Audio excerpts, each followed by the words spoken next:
Hey guys, welcome or welcome back to my YouTube channel. Hope you all are doing great. Today going to look digestion and absorption का second part है. First part में upload कर चुकी है, तो जिन्होंने first part नहीं देखा तो वो जाके प्लीज़ जल्दी से देख लीजिए, क्योंकि वहाँ पे मैंने सब डेंटिशन टिथ के बारे में बताया है. इस पार्ट में मैं एनामेल के बारे में बताने वाली हूँ. तो चलिए, बहुत दिन बाद मिल रहे हैं, वीडियो नहीं बना पाई. वीडियो में ज़्यादा बातें नहीं करते हैं, वीडियो को आगे बढ़ाते हैं. Let's get started. Enamel, the hard chewing surface of teeth is called enamel. Enamel क्या होता है? दांत का जो ऊपरी सतह होता है, जो खाने को चिबाने में काफ़ी हेल्प करता है, उसे हम इनामेल कहते हैं. ये क्या होता है? ये सबसे hardest part of the human body का होता है. एंड सबसे मोस्ट इंपॉर्टेंट पॉइंट जो मैंने नोट में करके लिखा है, this type of cell which is responsible for the secretion of enamel is ameloblast. Ameloblast क्या होता है? इनामेल से एक सेल का सिक्रेशन होता है जिसे हम एमिनोब्लास्ट कहते हैं. Enamel forming cell known as ameloblast. What it. उसके बाद बढ़ते हैं हम. एमिनोब्लास्ट का ओरिजिन क्या है? एक्टोडर्मल है. ये क्या होता है? ये सबसे हार्डेस्ट नॉन लिविंग सबस्टांस होता है हमारे बॉडी का.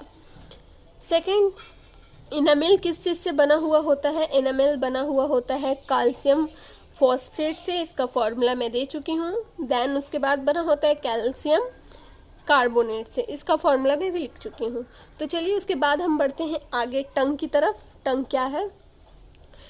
The tongue is a freely movable. आपको पता है टंग हमारा एक ऐसा ऑर्गन है जिसे हम सेंसरी ऑर्गन भी कह सकते हैं, टेस्ट बर्ड भी कह सकते हैं. टेस्ट बर्ड सेंसरी ऑर्गन क्यों कह सकते हैं? क्योंकि टंग के द्वारा ही हमें पता चलता है कि कोई, अगर हम कुछ गर्म खाते हैं तो हमें गर्म महसूस होता है, ठंडा खाते हैं तो ठंडा महसूस होता है. ठीक है, तो इस सबसे पहले क्या है? Freely movable. फ्रीली मूवेबल का मतलब क्या होता है? फ्रीली मूवेबल का मतलब ये होता है, जो हमारा टंग है वो आगे से क्या होता है? फ्री होता है. मतलब एंटेरियरली फ्री होता है एंड पोस्टेरियरली अटैच होता है. आगे से फ्री होता है और पीछे से अटैच्ड होता है. एक्सेप्शन एक फ्रॉग है. फ्रॉग में इसका अपोजिट होता है. फ्रॉग का जो टंग होता है वो पोस्टेरियरली फ्री होता है और एंटेरियरली अटैच्ड होता है. Got it. फ्रीली मूवेबल का मतलब समझ में आया. Muscular organ attach to the floral of the oral cavity of the frenulum. देखो, जो हमारा फ्रेनुलम के थ्रो ओरल कैविटी से अटैच होता है. फ्लोरल टंग के नीचे वाला पार्ट होता है जो टंग को ओरल कैविटी से कनेक्ट करता है, उसे हम फ्रेनुलम कहते हैं. सपोज ये टंग है.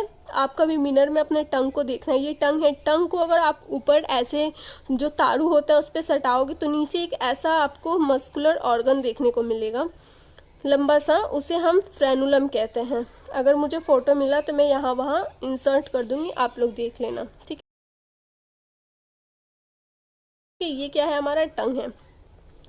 समझ में आया? तो क्या होता है? ह्यूमन का टंग एंटेरियरली फ्री होता है और पोस्टेरियरली अटैच होता है. बट फ्रॉग में क्या होता है?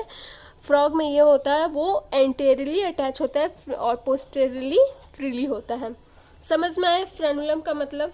अब वहीं पे क्या होता है, जो हमारा टंग होता है वहाँ पे छोटे छोटे स्मॉल प्रोजेक्शन पाए जाते हैं जिसे हम पैपिलिया कहते हैं. पैपिलिया क्या होता है? The upper surface of the tongue has small projection that is called papilla. जो हमारा टंग होता है उस पर छोटे छोटे स्मॉल प्रोजेक्शन होते हैं जिसे हम पैपिलिया कहते हैं. और सम ऑफ विच टेस्ट बर्ड्स, इसको हम टेस्ट बर्ड भी बोलते हैं और गैस्ट्रो रिसेप्टर्स भी बोलते हैं. गैस्ट्रो रिसेप्टर इसका सेकेंड नेम है. Very very important for NEET में कंफ्यूजन करने के लिए गैस्ट्रो रिसेप्टर दे सकता है, तो आप घबराना मत. ठीक है. पेपिलिया के भी 4 पार्ट्स हैं, तो 4 पार्ट्स कौन कौन से हैं चलिए देख लेते हैं. Tongue bears 4 types of papilla which are circumvallate papilla और वैलेट पेपिलिया. जो सर्कमवैलेट पेपिलिया होता है वो क्या होता है? सबसे लार्जेस्ट होता है. और जो फीलीफॉर्म पेपिलिया होता है ये सबसे स्मॉलेस्ट होता है. ये क्या होता है? This filiform papilla are maximum in number of without taste buds. Got it. Third number क्या होता है? फंजीफॉर्म पेपिलिया. इसमें क्या होता है? ये टेस्ट बर्ड्स होते हैं इसमें, जो स्वाद के अनुसार वर्क करते हैं. और फेसिफाइड पेपिलिया में क्या होता है? ये कहाँ पाए जाते हैं? रूमिनेंट में. रूमिनेंट मतलब जो 4 चैम्बर ऑफ स्टमक होता है. Got it. अच्छा, जो टंग के ऊपर मैं सरफेस बताई थी, टंग के ऊपर जो सरफेस आपको प्रोजेक्शन मिलता है उस प्रोजेक्शन को बोलते हैं पेपिलिया. पेपलिया टंग की सरफेस पर होता है जिसमें स्पोर प्रोजेक्शन होता है, जिसे पेपलिया कहते हैं। ये पेपलिया देखने में ऐसा होता है जैसे मैंने बनाया है। पेपलिया किसको वेयर करता है? पेपलिया एक सेंसरी पार्ट को वेयर करता है। यह सेंसरी पार्ट कौन सा पार्ट होता है? ये सेंसरी पार्ट टेस्ट बड्स होते हैं। ये सेंसरी पार्ट कौन से होते हैं? टेस्ट बड, जिससे हमें स्वाद का पता चलता है। तो पेपलिया टेस्ट बड को वेयर करते हैं। ओके, कुछ पेपलिया ऐसे होते हैं जो बहुत बड़े होते हैं, जिनका नंबर ऑफ टेस्ट बर्ड बहुत हाई होता है, और कुछ पेपलिया ऐसे होते हैं जिनका नंबर ऑफ टेस्ट बर्ड बहुत ही लो होता है। क्या होता है? लो होता है। Got it? जो बड़े बड़े होते हैं उनका हाई होता है, जो छोटे छोटे होते हैं उनका बहुत लो होता है। और कुछ पेपलिया ऐसे भी होते हैं जिनमें कोई भी टेस्ट बर्ड्स नहीं होते हैं। मतलब एक टंग के ऊपर 4 तरह के स्मॉल प्रोजेक्शंस होते हैं, छोटे बड़े मिला के। कुछ पेपलिया ऐसे भी होते हैं जिनके ऊपर टेस्ट बड होता ही नहीं है। ठीक है, टेस्ट बड क्या है? एक सेंसरी पार्ट से।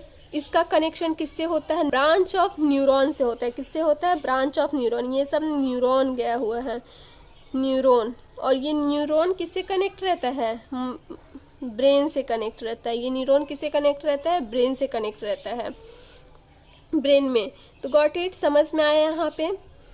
सरफेस एजेंट इंक्रीज करने के काम करते हैं एंड टंग के सरफेस को रफ बनाने के लिए होते हैं, जिससे फूड को अच्छे से मेस्टिकेशन कर पाएँ। Got it? इतना समझ में आया? आई होप आपको इतना समझ में आया होगा। जो क्या कर देते हैं? ब्रेन से कनेक्ट कर देते हैं। तो चलिए आज के लिए इतना ही, मिलते हैं नेक्स्ट वीडियो में। तब तक के लिए टाटा बाय बाय।